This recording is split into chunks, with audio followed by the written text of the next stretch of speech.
شروع کیجیے. سر پہلا سوال یہ ہے کہ اکثر مسجد میں نماز بھی پڑھتا ہوں اور وہاں پہ جو دعا مانگی جاتی ہے اس دعا میں یا رسول اللہ انظر حالنا کا لفظ بھی بولا جاتا ہے. پہلے ربنا آتنا فی الدنیا حسنہ وہ دعا پڑھی جاتی ہے اور اس کے فوراً بعد ہی شاید یہ دعا ہوتی ہے. میں نے ایک امام مسجد سے یہ کہا کہ یہ جو آپ کہتے ہیں یہ شرک ہے. اس کی وجہ یہ کہ نبی صلی اللہ علیہ وآلہ وسلم کا ارشاد ہے کہ دعا جو ہے وہ عبادت ہے اور عبادت صرف اللہ ہی کی ہو سکتی ہے. لیکن ان کا جواب یہ تھا اور مجھ سے انہوں نے تقریباً کوئی آدھا گھنٹہ بحث بھی کی اس حوالے سے. وہ کہتے ہیں جی کہ نہیں ہم نبی صلی اللہ علیہ وآلہ وسلم سے مناجات کرتے ہیں اور اس لیے یہ دعا نہیں ہے, اس لیے یہ شرک بھی نہیں ہے.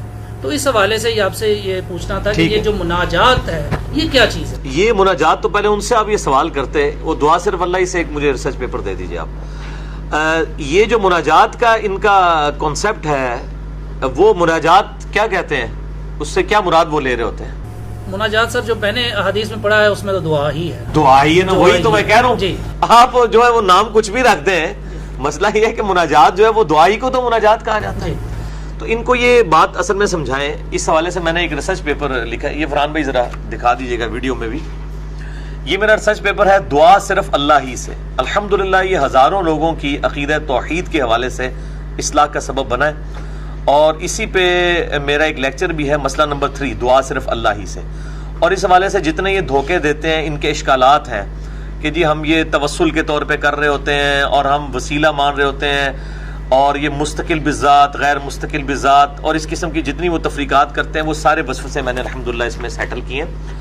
مناجات والا جو معاملہ ہے, ان سے کہیں کہ نبی صلی اللہ علیہ وآلہ وسلم نے کلیئر کٹ جب یہ بات ارشاد فرما دی, جس حدیث کی طرف آپ نے اشارہ کیا وہ اس میں نے ڈالی ہوئی ہے. جامعہ ترمذی میں کتاب الدعوات چیپٹر میں انٹرنیشنل نمبر کے مطابق 3372 ہے, اور سنن ابی داؤد میں کتاب الصلاح چیپٹر میں انٹرنیشنل نمبر کے مطابق 1479 ہے کہ آپ صلی اللہ علیہ وآلہ وسلم نے فرمایا الدعاء هو العبادہ, دعا ہی تو عبادت ہے. اگر دعا عبادت نہیں ہے تو اور پھر کون سی چیز عبادت ہے؟ یعنی اس لیے آپ دیکھیں دعا اتنی امپورٹنٹ عبادت ہے کہ اللہ تعالیٰ نے ایاک نعبد و ایاک نستعین, اے اللہ ہم صرف تیری ہی عبادت کرتے ہیں اور غائب میں مدد کے لیے صرف تجھی کو پکارتے ہیں. ایک تو ظاہری اسباب ہے وہ تو آپ لے سکتے ہیں, کافر سے بھی لے سکتے ہیں, وتعاونوا علی البر والتقوی ولا تعاونوا علی الاثم والعدوان. لیکن ایک ہے کہ آپ ہستی سامنے موجود نہیں ہیں اس طریقے سے اور آپ اس کو پکار رہے ہیں. مثلا میں آپ کو کہتا ہوں مجھے پانی پلا دیں تو ٹھیک ہے, لیکن آپ فیصلہ آباد میں بیٹھے ہیں اور میں کہتا ہوں انجینئر صاحب مجھے پانی پلا دیں, انجینئر صاحب مجھے پانی پلا دیں, چاہے آپ زندہ ہیں یا مردہ ہیں. جب میں آپ کو یہ سوال کر رہا ہوں یہ غائب میں پکارنا ہے, یہ ایاک نستعین کی وائلیشن ہے اور خالصتاً شرک ہے. اگر یہ شرک نہیں تو اور کون سا شرک ہے؟ اور اس حوالے سے میرا ایک یوٹیوب کے اوپر کلپ بھی چڑھا ہوا ہے, مفتی اکمل صاحب کے شیطانی دھوکے کا جواب. وہ کہتے ہیں آپ امی سے روٹی مانگتے ہیں تو یہ بھی شرک ہو گیا, اللہ سے مانگنی چاہیے. اور بھائی اللہ نے کہا ہے کہ اسباب اختیار کرنے ہیں. تو یعنی دو چیزوں کو مکس کر دیتے ہیں. تو یہ جو آپ نے حدیث بتائی جو ترمذی اور ابو داؤد کا میں نے حوالہ دیا, اس میں آپ صلی اللہ علیہ وآلہ وسلم نے فرمایا الدعاء هو العبادہ, دعا ہی تو عبادت ہے. اور پھر آپ نے اپنی بات کی دلیل میں سورۃ المؤمن کی آیت نمبر 60 تلاوت کی, اعوذ باللہ من الشیطان الرجیم, وقال ربکم ادعونی استجب لکم, اور تمہارے رب نے یہ بات ارشاد فرمائی کہ اے میرے بندو مجھ سے مانگو میں تمہاری دعا کو قبول کروں گا. ان الذین یستکبرون عن عبادتی, بے شک جو لوگ میری عبادت میں تکبر کرتے ہیں. یعنی بات ہوا دعا مجھ سے مانگو اور ذکر کیا ہوا جو عبادت سے تکبر کرتے ہیں, یعنی دعا مجھ سے نہیں مانگتے, دعا میں تکبر کرتے ہیں, اکڑ خانی دکھاتے ہیں, مجھ سے نہیں مانگتے. سیدخلون جہنم داخرین, ایسے لوگوں کو میں ذلیل و خوار کر کے دوزخ میں داخل کروں گا.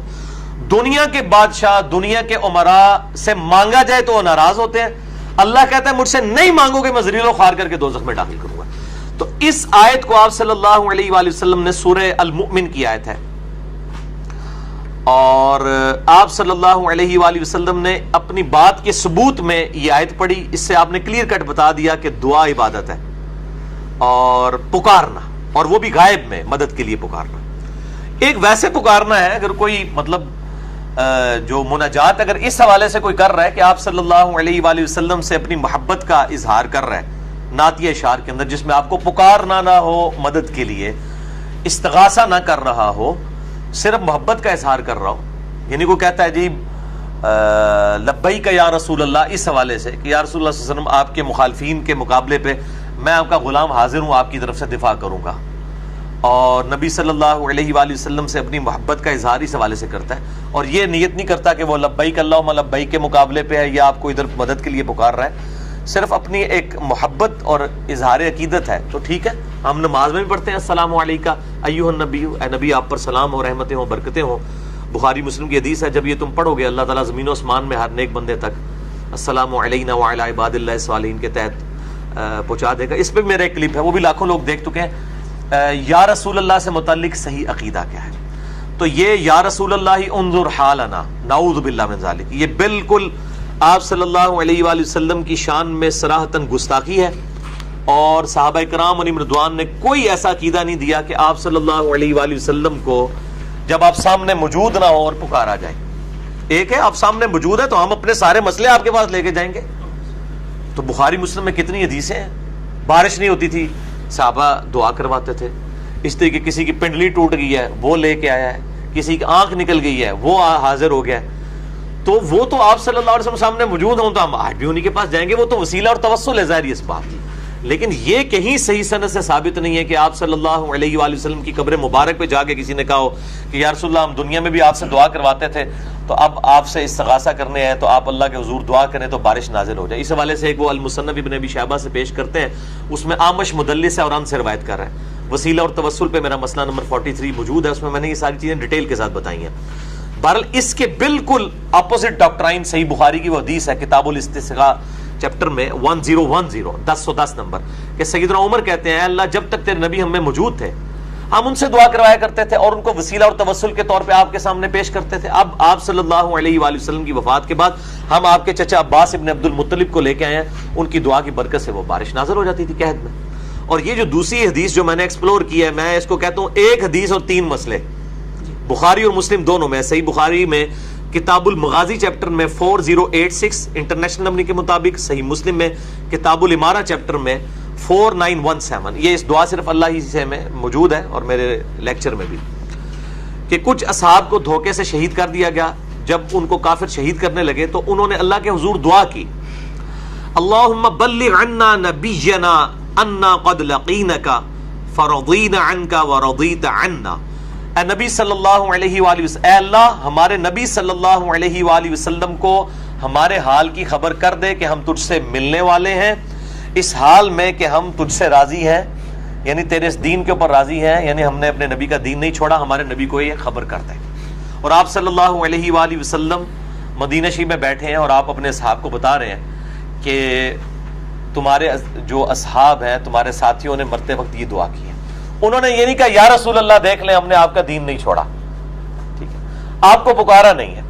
اس سے تین مسئلے حل ہوتے ہیں. تو استعانت کا مسئلہ، نہیں آپ کو پکارا نہیں مدد کے لیے، اللہ سے دعا کی. نمبر دو علم الغیب والا، ان کا یہ عقیدہ نہیں تھا، ان کا یہ عقیدہ تھا کہ علم الغیب اللہ کے بتانے پر آتا ہے. اور تیسرا حاضر و ناظر والا، ورنہ تو کہتے ہیں اللہ کے رسول آپ یہیں پہ موجود ہیں، یا رسول آپ دیکھ رہے ہیں ہماری کیا حالت ہے. تو یہ تو ہے صحابہ کا عقیدہ اس وقت جب کہ نبی علیہ السلام دنیا میں موجود تھے اور اس طریقے سے کوئی برزخی پردہ بھی نہیں تھا. اور آج تو آپ صلی اللہ علیہ وآلہ وسلم کی ہمارے ساتھ ڈائریکٹ کمیونیکیشن نہیں ہے، درود شریف کے علاوہ جو وہ بھی اللہ تعالیٰ پہنچاتا ہے فرشتوں کے جس. تو ہم اب آپ سے اس طریقے سے ریکویسٹ نہیں کر سکتے. تو اس امام مسجد کو بجائے یہ کہنے کے کہ یہ شرک ہے، کیونکہ شرک کے نام سے چڑھتے ہیں، ان کو بتائیں کہ یہ نبی علیہ السلام کی گستاخی ہے یا رسول اللہ انظر حالنا کہنا.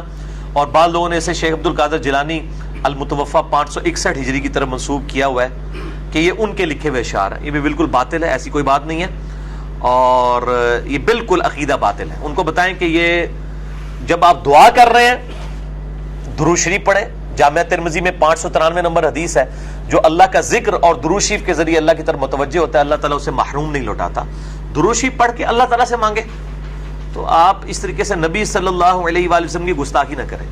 اور جب ہم اس طرح کی باتیں کرتے ہیں، یہ لوگ کہتے ہیں جی وہ دیکھیں جی وہ اس سے تو گستاخی کی بو آ رہی ہے، تو ان کو پھر آپ پھکی دیا کریں علمی. جو سنن ابن ماجہ میں حدیث موجود ہے، سنن ابی داؤد کے اندر موجود ہے، اور اس کی پوری سند، کیونکہ ان دو کتابوں میں تو شریک القاضی مدلس سے ان سے روایت کر رہے ہیں. سما کی تصریح اس کی سنن الکبریٰ البیہقی کے اندر موجود ہے کہ ایک صحابی نے آ کے حضور صلی اللہ علیہ وآلہ وسلم کو سجدہ کیا. آپ فرمایا سر اٹھاؤ. ان کا یا رسول اللہ میں کوفے گیا تھا, وہاں ہم نے دیکھا لوگ اپنے سردار کو سجدہ کرتے ہیں, تو میں نے سمجھا کہ آپ تو اللہ کے رسول ہیں, آپ کو کیوں نہ سجدہ کریں. آپ نے فرمایا اگر میں سجدہ جائز سمجھتا تو بیویوں سے کہتا کہ وہ اپنے خامدوں کو سجدہ کریں اس حق کے سبب جو اللہ تعالیٰ نے ان پر رکھا ہے. یعنی سجدہ تعظیمی جو اگلی امتوں میں حلال تھا, اس امت میں وہ بھی حرام ہو گیا. اور اسی کے ایک طریق میں یہ الفاظ بھی ہیں ابو داؤد میں کہ مجھے بتاؤ جب میں فوت ہو جاؤں گا اور تم میری قبر کے پاس سے گزرو گے, کیا میری قبر پہ بھی سجدہ کرو گے؟ کہ یا رسول اللہ نہیں. فرمایا میں مجھے بھی نہ سجدہ کرو. دیکھو یعنی قبر پہ بھی. اور حتیٰ کہ مسند احمد میں جو حدیث ہے کہ اللہم لا تجعل قبری وثنا یعبد, اے اللہ میری قبر کو بت نہ بننے دینا کہ لوگ اسے پوجیں. اپنی قبر مبارک کے لیے آپ صلی اللہ علیہ وآلہ وسلم نے یہ لفظ استعمال کیا. یہ اگلے دن بھی وہ کہہ رہے تھے جی نا آپ بت پرستی ہے وہ, تو آپ صلی اللہ علیہ وسلم نے خود استعمال فرمایا کہ میری قبر کو اے اللہ بت نہ بن. یہ میں نے جو گنبد خضرا اس حوالے سے ساری جو مسئلہ نمبر میرا 27 ہے قبروں اور مزارات سے متعلق, اور میرا ریسرچ پیپر ہے رسول اللہ کی آخری وصیتیں, ریسرچ پیپر نمبر 1 صلی اللہ علیہ وآلہ وسلم, اس میں یہ ساری حدیثیں ڈالی ہیں. تو یہ بتائیں کہ یہ گستاخی ہے اس طریقے سے معاملات کرنا. اب آپ صلی اللہ علیہ وسلم نے یہ نہیں فرمایا کہ ہاں ٹھیک ہے عشق دے چلے نمبر لے گئے تو کر عشق کر رہے ہیں سب کچھ جائز ہے. یعنی عشق میں محبت میں وہی چیزیں جائز ہوں گی جو مطلب تعلیم فرمائی ہوئی ہیں. جو چیز آپ صلی اللہ علیہ وسلم نے تعلیم نہیں کی ہے یہ تو عشق کا مسئلہ ہی نہیں ہے. یہ یا رسول اللہ انظر حالنا شرک کا مسئلہ بعد میں ہے. یہ پہلی گستاخی ہے آپ صلی اللہ علیہ وآلہ وسلم کی شان میں. آپ نے اس طرح کی کوئی چیز تعلیم نہیں فرمائی. کلیئر ہو گیا؟